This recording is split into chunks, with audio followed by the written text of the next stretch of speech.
నమస్కారం. ఆర్బీఆర్ టీవీకి స్వాగతం. ఇజ్రాయెల్, అమెరికా దాడులతో ఉక్కిరిబిక్కిరవుతున్న ఇరాన్లో నిత్యావసరాలు, ఇతర వస్తువుల ధరలు ఆకాశాన్నంటుతున్నాయి. దైనందిన జీవితానికి అవసరమైన ఏ సరుకులు కొనాలన్నా కట్టల కొద్దీ కరెన్సీ నోట్లు దుకాణదారులకు ఇవ్వాల్సి వస్తోంది. డబ్బులున్న వారు దుకాణాలు, మండీలకు నోట్ల కట్టలు తీసుకెళ్లలేక గొల్లుమంటున్నారు.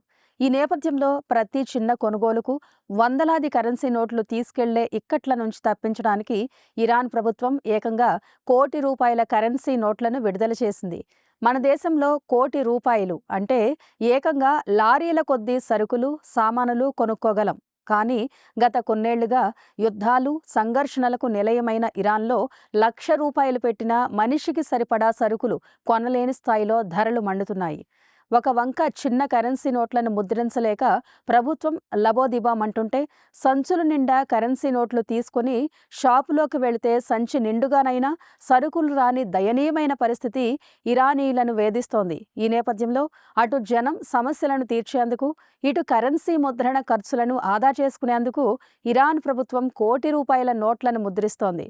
₹1,00,00,000 నోట్లతో కరెన్సీ సంక్షోభానికి తాత్కాలికంగా పరిష్కారం లభించవచ్చు. కానీ ప్రజలకు అవసరమైన సరుకులు లభించే పరిస్థితి మాత్రం ఇరాన్లో కనిపించడం లేదు. యుద్ధం అంటే మాటలు కాదు.